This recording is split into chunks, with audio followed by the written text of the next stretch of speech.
Hello class 10th। आज अपना अगला चैप्टर स्टार्ट करते हैं। होपफुली मैं ये समझ रहा हूँ कि मैंने फर्स्ट लेक्चर में जितने क्वेश्चन आपको समझाया वो आपको अच्छे से क्लियर हो गए होंगे, जिसमें एलिमिनेशन, सब्स्टिट्यूशन और क्रॉस मल्टीप्लिकेशन मेथड आपको मैंने सिखाया था। आज भी मैं वही मेथड आपको फिर से सिखाने वाला हूँ, लेकिन क्वेश्चनों का टाइप थोड़ा डिफरेंट होगा और जितने भी सारे डाउट होंगे वो हमारे तीसरे लेक्चर के बाद आपको कहे जाएंगे कि आप अपने डाउट्स हमें व्हाट्सएप कर दीजिए, जिनके सॉल्यूशंस आपको वन बाय वन दे दिए जाएंगे। ठीक है, तो पहले 3 लेक्चर पूरे होने दीजिए, तभी डाउट सेशन स्टार्ट करेंगे। तो चलिए अपना नया वीडियो स्टार्ट करते हैं। क्वेश्चन का टाइप थोड़ा डिफरेंट है इस बार। ये लीनियर इक्वेशन है, पहले ये चेक कर लेते हैं। मैंने आपसे कहा था लीनियर इक्वेशन को चेक करने के लिए उस इक्वेशन में जो वेरिएबल्स हैं उनकी पावर होनी चाहिए 1। लेकिन अगर ध्यान से देखें तो यहां डिनोमिनेटर में वेरिएबल है। अब डिनोमिनेटर में वेरिएबल का मतलब है कि अगर मैं इसे न्यूमरेटर में लेके जाऊंगा तो इसका पावर हो जाएगा -1। सॉरी, ये लीनियर इक्वेशन ही नहीं होगी। तो कैसे इस इक्वेशन को पहले हम लीनियर की फॉर्म में एडजस्ट करें वो देखिए। पहले मैंने क्या किया, इसको कुछ इस तरह से लिखा। देखिए ध्यान से, 4x में तो कोई दिक्कत नहीं है क्योंकि x की पावर 1 ही है, लेकिन यहां दिक्कत है y के साथ क्योंकि वो डिनोमिनेटर में है। तो देखो मैंने क्या लिखा, इसे मैंने लिखा 6 × 1 by y = 5। और ऐसे देखिए सेकंड इक्वेशन क्या लिखा, 3x - 4 × 1 by y = 7। अभी कोई चेंज तो किया नहीं है। अब देखिए कैसे मैं इसे लीनियर इक्वेशन की फॉर्म बनाता हूं। मैंने क्या किया, ये जो 1 by y है इसे मैंने लेट कर लिया a। अब इससे फायदा क्या होगा वो देखते हैं।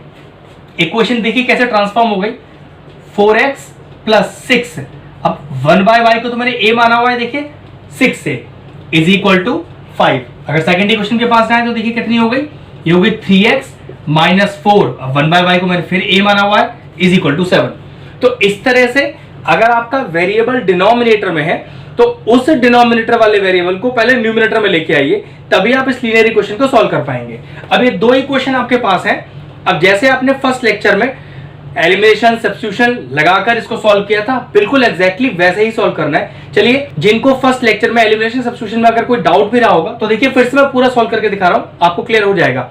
मैंने आपसे कहा भी था कि मोस्टली क्वेश्चन आप एलिमिनेशन से ही सॉल्व करना, आसान रहता है। तो मैं इन क्वेश्चनों को एलिमिनेशन मेथड से ही सॉल्व करूंगा, लेकिन फिर भी आपकी चॉइस है। अगर आप इसे सब्स्टिट्यूशन से करना चाहते हो तो बिल्कुल कर सकते हो। ठीक है, तो चलिए, अगर मैं इन दोनों में एलिमिनेशन मेथड लगाना चाहता हूं तो मैंने आपको टर्म बताया था कि एलिमिनेट करना है आपको कोई एक वेरिएबल।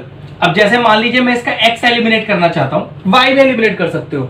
तो अगर x एलिमिनेट करना है तो x का कोफिशिएंट यहां और यहां सेम होना चाहिए। तो क्या तरीका था, x का जो यहां कोफिशिएंट है उससे पूरे को मल्टीप्लाई यहां कर दीजिए, और जो यहां x का कोफिशिएंट है उसके पूरे को मल्टीप्लाई यहां कर दीजिए। ठीक है, तो अब जरा इक्वेशन देखिए कैसे हो गई। 4 3 ये हो गई 12x + 6 3 18a = 5 3 15। उसी क्वेश्चन को देखिए, 4 3 12x, अब 4 4 16, लेकिन माइनस का, तो माइनस का 16a और 7 4 28। अब आप देख सकते हैं, देखिए x का कोफिशिएंट यहाँ सेम हो गया, इजीली एलिमिनेट कर सकता हूं। अब एलिमिनेट करने के लिए इस 12x का साइन डिफर होना चाहिए, मतलब एक प्लस में और एक माइनस में। अब दिक्कत है दोनों ही प्लस में है तो मुझे साइन चेंज करने पड़ेंगे। अब साइन चेंज करने पड़ेंगे तो सबके करने पड़ेंगे। वो कैसे, देखिए यहाँ प्लस है तो यहाँ माइनस, यहाँ माइनस है तो यहाँ प्लस, और यहाँ प्लस है तो यहाँ माइनस। ठीक है, अब 12x माइनस का 12x, ये देखिए ये तो एलिमिनेट हो गया। अब 18a + 16a, अब ध्यान रखिएगा इस माइनस साइन का कोई मतलब नहीं है क्योंकि आप ऑलरेडी साइन चेंज कर चुके हो। तो 18 + 16 करना है, तो ये हो गया 6 और 6 12 और 14 और 34a प्लस का, और ये हो गया देखिए 15 - 28। तो what is 15 - 28? 8 - 5 is 3 and 2 - 1 is 1, लेकिन नेगेटिव। तो a हो गया मेरा -13/34। अब इस a की वैल्यू को पुट कर लेते हैं इन दोनों में से किसी भी क्वेश्चन में और x की वैल्यू निकाल लेते हैं। छोटी क्वेश्चन यूज करते हैं, चलिए मैंने ये वाली यूज करता हूं। तो मैंने लिया देखिए 4x + 6a, और a का वैल्यू कितना है, माइनस का 13/34 और = 5। थोड़ा कैंसिल आउट हो रहा है, देखिए 2 3 6, 2 1 2, 2 7 14। तो कितना आ गया, 4x 30 दिया 39 माइनस का अपॉन 17 = 5, उधर लेके जाइए। तो 4x = 5 + 39/17, एलसीएम ले लेते हैं। 17 एलसीएम आ गया, तो ये हो गया 17 × 5 + 39।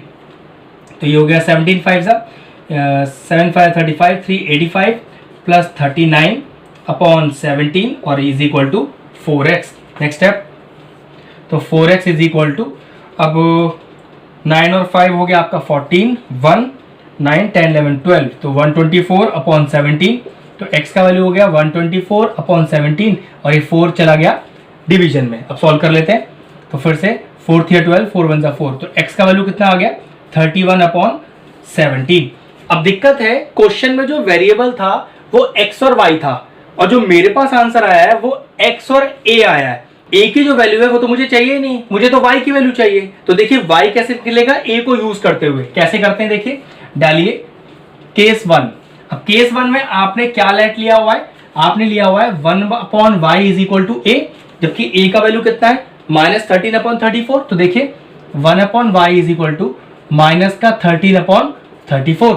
अब जरा क्रॉस मल्टीप्लाई कीजिए तो ये आएगा 34 upon 13 is equal to y. Minus लगा हुआ है, वो माइनस न्यूमरेटर में ही रहेगा क्योंकि माइनस न्यूमरेटर कभी आता ही नहीं है। तो इसका मतलब ये हुआ कि अगर इक्वेशन प्रॉपर लीनियर फॉर्म में ना हो तो पहले लीनियर फॉर्म में चेंज करना पड़ता है और बाद में एक्स और वाई का वैल्यू अपने आप आपके पास आ जाएगा।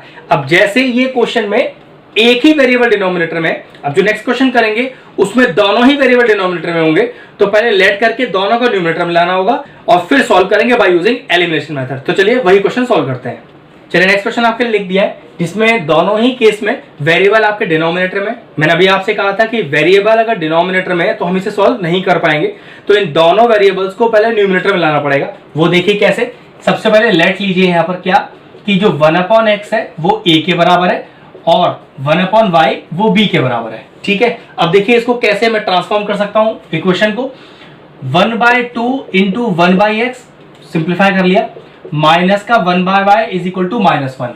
अब 1/2 का तो कुछ नहीं कर पाएंगे और 1/x को देखो मैंने क्या माना हुआ है a, माइनस 1 अपॉन वाई क्या माना हुआ है b इज इक्वल टू -1। अब जरा एलसीएम ले लीजिए इधर, तो 2 एलसीएम आ गया, तो आ गया a minus 2b is equal to -1 और a minus 2b is equal to -2। तो देखिए लीनियर इक्वेशन तैयार है जिसमें दोनों वेरिएबल a और b आ गए मेरे न्यूमरेटर में। ऐसे उस तरफ करते हैं सेकंड इक्वेशन के लिए, तो 1 अपॉन एक्स को मैंने लिख दिया a प्लस 1 अपॉन 2 का कुछ नहीं कर पाएंगे into 1 upon y, 1 upon y को मैंने क्या माना हुआ है b is equal to 8। LCM ले लीजिए जो कि आ गया 2, तो ये आ गया 2a plus b is equal to 8। Cross multiply कीजिए तो 2a plus b is equal to 16। अब देखिए दोनों इक्वेशन मेरी वापस तैयार है। अब वापस मैं इसको एलिमिनेशन मेथड या सब्स्टिट्यूशन जो भी लगाना चाहे उसको सॉल्व करूंगा और लास्ट में केस 1 केस 2 करते हुए a और b को यूज करते हुए x और y निकाल लूंगा। तो चलिए वही करते हैं आगे। देखिए दोनों इक्वेशंस को मैंने सेपरेटली लिख दिया है। अब मान लीजिए मैं एलिमिनेशन मेथड यूज कर रहा हूं और मैं यहां से a हटाना चाहता हूं, तो देखो यहां पर 2a है और यहां पर तो a है, तो ऐसा क्या करूं इस इक्वेशन में कि 2a बना लूं। तो इस पूरी इक्वेशन को मैं 2 से मल्टीप्लाई कर देता हूं, तो देखो फायदा क्या होगा, 2 into a is 2a, 2b into 2 is 4b, minus लगा हुआ है तो वो तो वही रहेगा, और 2 2 4 और वो भी माइनस का। तो देखिए यहां पर भी a के पास 2 आ गया, यहाँ ऑलरेडी 2a है तो यहाँ भी कुछ मल्टीप्लाई करने का जरूरत नहीं है। दोनों को सॉल्व कर लेते हैं। इसके नीचे लिखता हूं 2a plus b is equal to 16, क्योंकि मुझे a हटाना है और दोनों के जो साइन है वो सेम है तो साइन चेंज करने पड़ेंगे। तो माइनस माइनस और माइनस, माइनस होता तो प्लस कर दिया, प्लस है तो माइनस कर दिया। अब डिफरेंट साइन हो गए तो ये तो कैंसिल आउट हो गया। अब ये माइनस का 4b और माइनस का b, तो ये हो गया माइनस का 5b और माइनस का 4 और माइनस का 16 that is equal to minus का 20। तो b का वैल्यू आ गया -20 बाय -5, तो b इज इक्वल टू 4। अब इस b की वैल्यू को इन दोनों में से किसी भी इक्वेशन में डाल दीजिए, a निकाल लेते हैं। चलिए फर्स्ट इक्वेशन में डाल देते हैं, डालने को तो आप सेकंड में भी डाल सकते हो, फर्क नहीं पड़ता। तो a minus 2b is equal to -2, तो b का वैल्यू 4 यूज करेंगे, तो 2 इंटू 4 इज इक्वल टू -2, तो a माइनस 8 इज इक्वल टू -2, -8 को उधर लेके जाइए तो हो गया -2 प्लस 8 और a का वैल्यू कितना आ गया 6। लेकिन बात फिर वही है कि आपने तो a और b निकाला है जबकि क्वेश्चन में तो a और b था ही नहीं, वो तो x और y है। हमने तो क्वेश्चन को मोल्ड किया था अपने हिसाब से, तो चलिए वापस x और y निकालेंगे। वो कैसे, केस 1 किस तरह से लेंगे, 1 अपॉन एक्स को a लिया हुआ है तो 1 upon x is equal to a की वैल्यू है 6 अपॉन 1 कर देते हैं, क्रॉस मल्टीप्लाई कीजिए तो ये आएगा 1/6 इज इक्वल टू x। तो देखिए x की वैल्यू आ गई आपके पास। ऐसे ही केस 2 लेते हैं। केस 2 देखिए मैंने क्या लिया हुआ है, 1/y को b लिया हुआ है, तो 1/y is equal to b। b का वैल्यू कितना आया 4 आया है मेरे पास, 4 रखा अपॉन 1 लिख देते हैं। क्रॉस मल्टीप्लाई कीजिए तो यहाँ पर 1/4 इज इक्वल टू वाई। तो मेरे पास x और y दोनों वैल्यू आ गया जब मेरे दोनों ही वेरिएबल डिनोमिनेटर में थे। एक्चुअल में ये क्वेश्चन थोड़ा प्रैक्टिस मांगते हैं, इस तरह के आप क्वेश्चन आप प्रैक्टिस कीजिएगा जिसमें डिनोमिनेटर में आपके वेरिएबल्स हो, आपको समझ में आ जाएगा। अब अगले क्वेश्चन की तरफ बढ़ते हैं जो इससे भी थोड़ा टफ लेवल का है। चलिए एक नया क्वेश्चन लिख दिया है, थोड़ा सा टफ है उस क्वेश्चन से। देखिए यहाँ पर भी वेरिएबल आपके हैं तो डिनोमिनेटर में, तो लॉजिक चेंज नहीं होगा। बस करना क्या है, पिछली बार जैसे 1/x और 1/y को लेट लिया था, यहाँ पर पूरा डिनोमिनेटर यूज करते हुए लेट लेना है। वो कैसे, देखिए let 1/x + 1 is equal to a and 1/y - 1 is equal to b। अब देखिए हमारी मेन इक्वेशन कैसे ट्रांसफॉर्म हो जाएगी। जैसे 5 इंटू ये कितना लिखा हुआ है, मैं सेपरेट करके लिख देता हूं एक बार इसे, फिर अगले स्टेप पे बिल्कुल प्रॉपरली करके दिखाऊंगा। मैंने इस तरह से सेपरेट कर दिया इसको। अब इसको मैंने a माना हुआ है, इसको मैंने b माना हुआ है, तो क्या इक्वेशन हो गई, 5a - 2b is equal to 1/2। आप चाहे तो इस 2 को यहाँ क्रॉस मल्टीप्लाई कर सकते हैं, ठीक है, थोड़ा और आसान हो जाएगा। तो चलिए क्रॉस मल्टीप्लाई कर लीजिए, तो ये आ गया 10a - 4b is equal to 1। 1 into 1 तो 1 ही रहेगा। अब इस तरह से ये मेरी क्वेश्चन ट्रांसफॉर्म हो गई उस फॉर्म में जिसमें दोनों वेरिएबल न्यूमिनेटर में है। चलिए अब उसको डायरेक्टली कर देते हैं। तो ये कितना हो गया, ये हो गया 10a + 2b is equal to 5/2। तो ठीक है, इसका भी 2 मैं क्रॉस मल्टीप्लाई कर देता हूं, तो 20a + 4b is equal to 5। अब देखिए दोनों क्वेश्चन मेरी तैयार है। अब एलिमिनेशन मेथड लगाता हूं। अब एलिमिनेशन में इस बार एक फायदा है, देखिए यहां पर भी 4b और यहां पर भी 4b, तो अब मुझे कुछ भी मल्टीप्लाई करने का जरूरत नहीं है क्वेश्चन में, क्योंकि दोनों के ही b के कोफिशिएंट सेम है यहां पर। तो चलिए एक दूसरे के नीचे लिख देता हूं पहले इसको मैं, तो 20a + 4b is equal to 5। अब साइन भी चेंज करने की जरूरत नहीं, क्योंकि देखिए दोनों का साइन पहले से ही चेंज है, तो ऐड कर दिया तो जोड़ के ये 0 हो जाएंगे। जोड़िए से भी तो ये हो गया 30a और जोड़िए से भी तो ये हो गया 6। तो a is equal to 6/30, cancel out करिए तो हो जाएगा a इज इक्वल टू 1/5। अब इस a की वैल्यू को इन दोनों में से किसी भी एक ही क्वेश्चन में डाल दीजिए b निकालने के लिए। तो चलिए मैं पहली वाली में डाल रहा हूँ, डाल तो दूसरे में भी सकते हैं। तो 10a इज 1/5 माइनस का 4b इज इक्वल टू 1। तो देखिए ये कैंसिल आउट हो गया, तो 2 - 4b इज इक्वल टू 1। तो 2 - 1 इज इक्वल टू 4b। ये क्या आया, 1 इधर आ गया, 4b उधर चला गया, तो 1 इज इक्वल टू 4b। 2 में से 1 गया 1, 4b सेम है। तो what is the value of b here, b is 1/4। बात फिर वही है वापस कि आपको या a और b नहीं, x और y का वैल्यू निकालना है। तो फिर से वही केस 1 और केस 2। तो चलिए पहले केस 1 करते हैं। केस 1 के हिसाब से मैंने क्या लेट लिया हुआ है, 1/x + 1 को a लेट लिया हुआ है, तो 1/x + 1 is equal to a का वैल्यू है 1/5, ये लीजिए 1/5 कर दिया, क्रॉस मल्टीप्लाई करिए तो ये होगा x + 1 इज इक्वल टू 5 और x is equal to 5 - 1, therefore the value of x is equal to 4। Case 2 करते हैं, y का वैल्यू निकालना है। तो देखिए केस 2 किया, वो क्या लेट लिया हुआ है मैंने, 1/y - 1 is equal to b का वैल्यू कितना है 1/4। फिर से क्रॉस मल्टीप्लाई कीजिए, ये लीजिए क्रॉस मल्टीप्लाई करके यही आ जाएगा।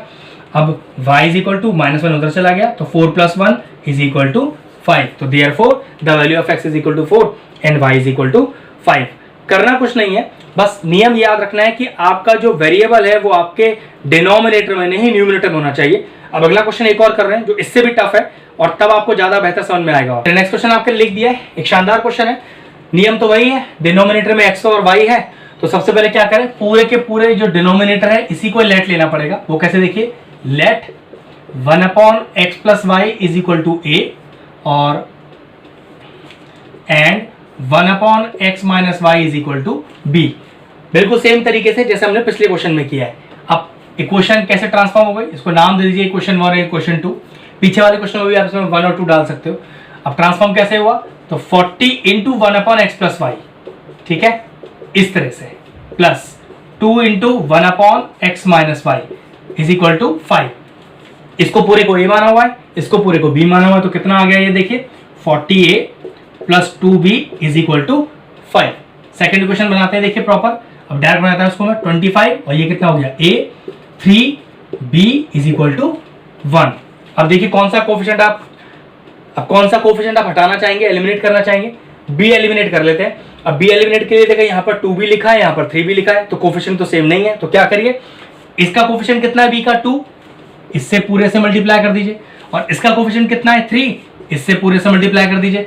और ध्यान रखिएगा इस माइनस का कोई फर्क नहीं पड़ता, ये तो लास्ट में जाके अपने आप एडजस्ट हो जाता है। तो चलिए इसको 3 से मल्टीप्लाई करते हैं पूरे को, तो 4 या 12, तो ये हो गया 120a plus 3 2 6, 6b is equal to 15। उसको भी इंटू करते हैं, नीचे लिख देते हैं इसके। तो 25 into 2 is 50a, 3 into 2 is minus का 6b इज इक्वल टू 2। देखिए b के कोफिशिएंट सेम हो गए और वो भी रिवर्स साइन के साथ, मतलब आपको साइन चेंज करने की जरूरत नहीं है, ऐड कर दीजिए। ऐड करेंगे तो ये वैसे ही अपने आप में कैंसिल हो जाएंगे। इन्हें भी ऐड कीजिए, तो ये आ गया 170a और इसको भी ऐड कीजिए, ये आ गया 17। तो a is equal to 17 upon 170, cancel out हो गया, ये आया 1/10। तो a का वैल्यू आ गया मेरे पास 1/10। अब इस a का वैल्यू को इसमें या इसमें किसी भी क्वेश्चन में डाल के b निकाल लेते हैं। छोटी क्वेश्चन देखते हैं। छोटी क्वेश्चन ये है, इसमें डालेंगे फिर। तो 25a, a इज 1/10 माइनस का 3b इज इक्वल टू 1। तो 5 2 10 और 5 5 25। तो ये आ गया 5/2 माइनस का 3b इज इक्वल टू 1। 1 इधर लाते हैं, 3b उधर ले जाते हैं। तो 5/2 minus 1 is equal to 3b। LCM लेते हैं, तो 2 एलसीएम आ गया। तो 5 minus 2 is equal to 3b। Simple LCM लिया है, इसमें कुछ खास नहीं कर रहा हूँ मैं। तो 3/2 इज इक्वल टू 3b। इस 3 को नीचे लेके आइए। 3/2 into 1/3 is equal to b, क्योंकि ये मल्टीप्लाई में है तो नीचे आकर डिवाइड में हो गया, ये कैंसिल आउट हो गया। तो यहाँ पर देखिए b का वैल्यू कितना आ गया, 1/2। अब नियम वही, आपको a और b नहीं, आपको x और y चाहिए। तो केस 1 केस 2 करते हैं और जो आपने a और b लेट लिया था उसमें वैल्यू असाइन करके x और y का वैल्यू निकालते हैं। तो चलिए केस 1 करते हैं। तो केस 1 करें तो हमने क्या लेट लिया हुआ है, 1/x plus y is equal to a is 1/10। चलिए क्रॉस मल्टीप्लाई करिए।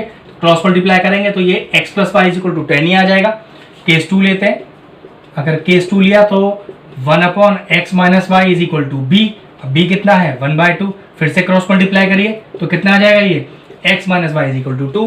अब देखिए फिर से दो वेरिएबल आ गए दोनों में, फिर से सॉल्व करते हैं एलिमिनेशन मेथड लगाकर। क्वेश्चंस को एक दूसरे के नीचे लिख देते हैं, ठीक है। अब देखिए y एलिमिनेट करते हैं, दोनों के कोफिशिएंट सेम है और साइन भी डिफरेंट है। ऐड करते कैंसिल आउट हो जाएंगे। x plus x 2x, 10 plus 2 is 12, x is equal to 12/2, therefore x is equal to 6। x की वैल्यू को डालो वापस, किसी भी क्वेश्चन में डाल दो इन दोनों के अंदर। तो मान लो फर्स्ट में डाल रहा हूँ इस वाली में, तो 6 plus y is equal to 10, तो y is equal to 10 minus 6 and y is equal to 4। तो therefore the value of x is equal to 6 and y is equal to 4।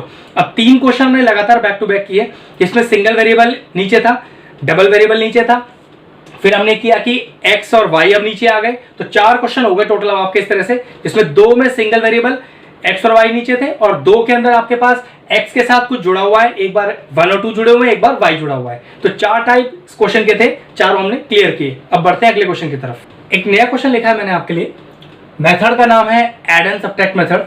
ऐसे लिख के नहीं आता है क्वेश्चन में कि ऐड एंड सब्ट्रैक्ट मेथड से करना है, आपको तो सिर्फ क्वेश्चन दिया होगा, आपको पहचानना है कि इसमें ऐड एंड सब्ट्रैक्ट मेथड लगेगा।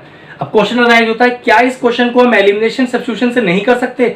तो हाँ, कर तो बिल्कुल सकते हैं। अगर इस क्वेश्चन को आपने एलिमिनेशन या सब्स्टिट्यूशन से किया तो ये बहुत बड़ा हो जाएगा और हो ही नहीं पाएगा आपसे। अब क्वेश्चन यही अराइज होता है कि पहचान क्या है कि ये question add and subtract method से होगा और एलिमिनेशन सब्स्टिट्यूशन से नहीं होगा। तो देखिए ना, जो यहाँ x का कोफिशिएंट है वो यहाँ y का कोफिशिएंट है और जो यहाँ x का कोफिशिएंट है वो यहाँ y का कोफिशिएंट है। हमेशा ऐड एंड सब्ट्रैक्ट मेथड ऐसे क्वेश्चनों में ही लगता है। और अगर आप जो क्वेश्चन एलिमिनेशन सब्स्टिट्यूशन से किए थे, अगर वहां ऐड एंड सब्ट्रैक्ट लगा भी देंगे तो उसका कोई फायदा नहीं होगा आपको। क्या फायदा होगा वो इस क्वेश्चन में पता चलेगा। बस याद ये रखना है कि दोनों के क्रॉस कोफिशिएंट सेम होने चाहिए। जो इधर x का कोफिशिएंट है वो इधर y का होना चाहिए और जो यहाँ x का है वो इधर y का होना चाहिए। तो ये ऐड एंड सब्ट्रैक्ट मेथड लग सकता है। वो कैसे लगता है देखिएगा, दोनों को क्वेश्चन 1 और 2 मानिए। अब नाम में है ऐड एंड सब्ट्रैक्ट, तो सबसे पहले हम क्या करेंगे, ऐड किसको, इक्वेशन 1 और 2 को। हाँ, सबसे पहले ऐड करेंगे। तो चलिए ऐड कर दीजिए। तो 7 प्लस 1 8 हो गया, 4 प्लस 3 7 हो गया, x प्लस इसे जोड़िए तो ये भी 8 और 7y और इसे भी जोड़िए तो ये हो गया आपके पास 78x plus 78y is equal to 176। अब देखिए पूरी क्वेश्चन में से 78 कॉमन आ रहा है, ठीक है, और ये 78 चला जाएगा 156 के नीचे। 78 2 जा होता है 156। तो देखिए x plus y is equal to 2। एकदम छोटी सी क्वेश्चन बन के आ गई। ये है इसका फायदा। अगर आप इसे एलिमिनेशन सब्स्टिट्यूशन से कर रहे होते तो सोचिए कितने बड़े बड़े नंबर आपको कोफिशिएंट सेम करने के लिए मल्टीप्लाई करने पड़ते। ऑब्वियस सी बात है, नहीं होगा उस तरीके से। आपको यही मेथड लगाना पड़ेगा, प्रैक्टिस है और थोड़ा देखकर अंदाजा हो जाएगा। अब जैसे एक बार ऐड किया, अब ऐसे ही मैं क्या करूंगा, एक बार सब्ट्रैक्ट करूंगा इक्वेशन 1 और 2 को। यहां थोड़ा ध्यान से देखना, 37 माइनस 41, तो 37 माइनस 41 इज माइनस का 4x। ऐसे ही 41 माइनस 37, तो 41 माइनस 37 इज प्लस का 4y। ऐसे ही 70 minus 86 that is equal to minus 16। फिर से देखिए 4 कॉमन आ रहा है, तो minus x plus y is equal to minus 16। 4 को इधर ले जाइए, तो ये आपके पास आ गया माइनस 16 अपॉन 4। तो इक्वेशन बनी आपके पास minus x plus y is equal to minus 4। अब दो इक्वेशन आपके पास तैयार है, दोनों ही लीनियर फॉर्म है, दोनों ही वेरिएबल न्यूमरेटर में है और इजीली आपसे सॉल्व हो जाएंगे। तो चलिए एक दूसरे के नीचे रख लेते हैं दोनों को, क्योंकि x के कोफिशिएंट ऑलरेडी यहां पर डिफरेंट है तो ये हटा लिया मैंने। तो क्या बचा आपके पास 2y is equal to minus का 2 और y is equal to minus 2 upon 2 that is equal to minus 1। अब y की वैल्यू को जो माइनस 1 है दोनों में से किसी भी इक्वेशन में डाल दीजिए। चलिए मैं इसमें डाल देता हूं, तो minus x plus minus 1 is equal to minus 4, तो minus x is equal to minus 4 plus 1, तो minus x is equal to minus 3, minus minus चला गया, therefore x is equal to 3। तो x हो गया 3 और y हो गया माइनस 1। तरीका है ऐड एंड सब्ट्रैक्ट मेथड। एक क्वेश्चन और करके दिखाता हूं और फिर आप पहचानिएगा कि आपको पता चला कि नहीं चला, ऐड एंड सब्ट्रैक्ट मेथड से होगा कि नहीं होगा, बस पहचान का ध्यान रखिएगा। कोफिशिएंट क्रॉस कोफिशिएंट सेम होने चाहिए दोनों के। देखिए सॉल्व करना है, मैंने कुछ भी लिखा नहीं है कि कौन से मेथड से आया या कौन से मेथड सॉल्व करना है। अगर आप ध्यान से देखें तो इनके क्रॉस कोफिशिएंट सेम है, जो यहाँ x का है वो वहाँ y का कोफिशिएंट है और जो यहाँ x का है वो यहाँ y का कोफिशिएंट है। तो आपको समझ जाना है कि ये सिर्फ ऐड एंड सब्ट्रैक्ट मेथड से ही हो सकता है। तो सबसे पहले मैंने क्या लिखा, इसको इक्वेशन 1 और इक्वेशन 2 लिया। अब लिखा मैंने ऐड इक्वेशन 1 एंड इक्वेशन 2। तो चलिए जोड़ते हैं दोनों को। तो 99 में 101 जोड़ना है तो कितना हो गया 200x हो गया। फिर 101 99 जोड़ना है तो यहाँ हो गया 200y और यहाँ अगर दोनों को जोड़े तो ये मेरे पास कितना है, ये है 1000। ठीक है, 200 कॉमन आ रहा है तो ये हो गया x plus y is equal to 1000। 100 चला जाएगा 1000 के नीचे, तो x plus y is equal to 1000 upon 200। Cancel out कीजिए, 5 आएगा। तो देखिए कितनी छोटी सी इक्वेशन बन गई, x plus y is equal to 5। अब ऐसे ही जैसे मैंने एक बार ऐड किया, अब मैं क्या करूंगा, सब्ट्रैक्ट इक्वेशन 1 एंड 2। सब्ट्रैक्ट में थोड़ा ध्यान रखिएगा, 99 में से 101 माइनस करना है तो माइनस का 2x बचेगा और 101 में से 99 माइनस करना है तो प्लस का 2 बचेगा। ठीक है, और 499 में से 501 फिर से माइनस का 2 बचेगा। अब देखिए पूरी इक्वेशन को 2 से डिवाइड कर दीजिए या 2 कॉमन लेके उधर ले जाइए, एक ही बात है। चलिए 2 कॉमन ले लेते हैं, तो minus x plus y is equal to minus 2, तो minus x plus y is equal to minus 2 और ये नीचे लग गया अपॉन 2, तो कितना आ गया माइनस एक्स, कितना आ गया minus x plus y is equal to minus का 1। अब दोनों लीनियर इक्वेशन जनरल फॉर्म में आ गई, सॉल्व होने के लिए बिल्कुल तैयार है। चलिए एक दूसरे के नीचे रख देते हैं इन्हें, plus y is equal to minus 1। Sign already पहले से ही चेंज है तो एक्स को एलिमिनेट कर लेते हैं, तो ऐड हो गया, तो 2y इज इक्वल टू 4 और y is equal to 4 upon 2 that is equal to y is equal to 2। फिर किसी भी इक्वेशन में डाल दीजिए, फर्स्ट वाले में डाल दीजिए, तो x plus y is equal to 5, y का वैल्यू है 2, तो ये आपके पास आ गया 5 minus 2 that is equal to 3। Therefore, x is equal to 3 and y is equal to 2 are the values of x and y by using add and subtract method, जिसमें ध्यान क्या रखना है कि दोनों के क्रॉस कोफिशिएंट जो x का है वो इधर y का होना चाहिए और जो इधर x का है वो इधर y का होना चाहिए, बस यही था पहचान। तो चलिए नेक्स्ट क्वेश्चन की तरफ बढ़ते हैं। नेक्स्ट क्वेश्चन आपके लिए लिख दिया है, क्वेश्चन में सिंपल लिखा हुआ है सॉल्व। अब क्वेश्चन तो काफी बड़ा है, देखने में ही लग रहा है कि काफी बड़ा है, और आप ये भी देख सकते हैं कि इसके जो x और y वो डिनोमिनेटर में, तो ये भी कंफर्म हो जाता है कि लेट a और b लेना ही पड़ेगा। ठीक है, अब क्वेश्चन को देख के नहीं डरे, लेंथी जरूर है लेकिन टफ नहीं है। तरीका वही है जो पीछे हमने काफी बार यूज किया है और इस क्वेश्चन को मैं एलिमिनेशन मेथड से ही आपको करके दिखाऊंगा। तो देखिए सबसे पहले क्या करते हैं, वो टर्म जो x और y के साथ है उन्हें लेट लेना पड़ेगा पहले। वो देखिए कैसे, let 1 upon 2x plus 3y is equal to a and 1 upon 3x minus 2y is equal to b। बस ध्यान रखना, जो टर्म मल्टीप्लीकेशन में ब्रैकेट के साथ उन्हें लेट नहीं लेना है आपको सिर्फ वही टर्म लेट लेने हैं जो वेरिएबल के साथ मल्टीप्लाई या प्लस हो रहे हैं। ठीक है, तो अब इक्वेशन 1 ले लेते हैं इसको और इसको इक्वेशन 2 ले लेते हैं। तो अगर इसको मैंने a और b लेट लिया है तो देखिए इक्वेशन 1 किस तरह ट्रांसफॉर्म हो गई, तो 1 upon 2 into 1 upon 2x plus 3y। तो अभी मैं इक्वेशन को सिर्फ स्प्लिट कर रहा हूं, तो plus 12 upon 7 into 1 upon 3x minus का 2y और इज इक्वल टू 1/2। अब देखिए 1/2 का तो हम कुछ नहीं करेंगे, और इसको मैंने क्या मान रखा है पूरा ए आ गया, प्लस फिर 12/7 का कुछ नहीं करेंगे और इस पूरे को मैंने क्या मान रखा है b इज इक्वल टू 1/2। तो चलिए एलसीएम ले लेते हैं, थोड़ा क्वेश्चन आसान हो जाएगा आपके लिए। 14 इज द एलसीएम, तो 2 7 जा 14 और ऊपर a है तो 7a, 7 2 जा 14 ऊपर 12 है तो 12 to 24, b is equal to 1/2। 14 को उधर ले जाते हैं तो 7a plus 24b is equal to 14/2, ये कैंसिल आउट हो गया। तो ये क्वेश्चन देखिए क्या बन गई 7a plus 24b is equal to 7। तो देखिए इस तरह से ट्रांसफॉर्म हो गई, जिसमें a और b दोनों ही मेरे न्यूमरेटर में आ गए वेरिएबल्स। चलिए अब इसको डायरेक्ट कर लेते हैं, तो ये हो गया 7a plus 4b is equal to 2। अब दोनों इक्वेशन बिल्कुल तैयार है। अब देखिए यहाँ पर 7 है, यहाँ पर भी 7 है, तो a का जो कोफिशिएंट है यहाँ ऑलरेडी पहले से ही बराबर है, तो कुछ भी मल्टीप्लाई करने का जरूरत है नहीं। तो चलिए एक दूसरे के नीचे लिख देता हूं, तो 7a plus 4b is equal to 2।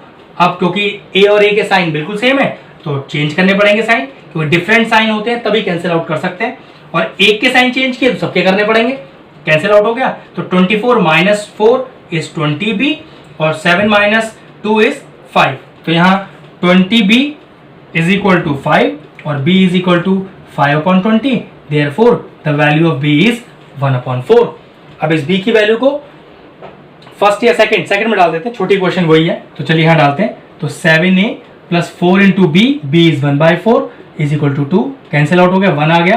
तो 7a plus 1 is equal to 2, तो 7a is equal to 2 minus 1, 7a is equal to 1 और a इज इक्वल टू 1/7। तो a और b का वैल्यू तो तैयार है। अब केस 1 और केस 2 करेंगे और यहाँ से अपना x और y का वैल्यू निकालेंगे। चलिए केस 1 करते हैं। अब केस 1 के अंदर सबसे पहले जो मैंने लेट लिया है 1/2x plus 3y is equal to a is 1/7। Cross multiply कीजिए, कितना आगे देखिए 2x plus 3y is equal to 7। अब ऐसे ही केस 2 में क्या लिया है मैंने 1/3x minus 2y is equal to b कितना है मेरा 1/4। क्रॉस मल्टीप्लाई करते हैं तो ये आएगा 3x minus 2y is equal to 4। अब देखिए फिर से दो लीनियर इक्वेशन तैयार है और दोनों के ही वेरिएबल न्यूमरेटर में, तो दिक्कत तो होगी नहीं। अब क्या हटाना चाहें, बात फिर वही है, कुछ भी हटा लीजिए, कोफिशिएंट तो सेम है नहीं। तो मैंने क्या किया, मान लीजिए मैं x हटा रहा हूँ, तो x का कोफिशिएंट यहाँ कितना है 2, इस पूरी इक्वेशन को मल्टीप्लाई कर दिया इससे, और यहाँ x का कोफिशिएंट कितना है 3, पूरी इक्वेशन को मल्टीप्लाई कर दिया उससे। अब देखिए क्या होगा, 3 से मल्टीप्लाई करते हैं पूरे को, तो 6x plus 9y is equal 21, 2 से मल्टीप्लाई कीजिए, 6x माइनस का 4y इज इक्वल टू 8। अब देखिए x कोफिशिएंट बिल्कुल सेम है लेकिन साइन बिल्कुल सेम हो रहे हैं, तो डिफरेंट करने पड़ेंगे, और एक के किए तो सबके करने पड़ेंगे। ये गया, तो प्लस का 9 और प्लस का 4 ये हो गया 13y, और ये हो गया 21 माइनस 8 ये हो गया 13।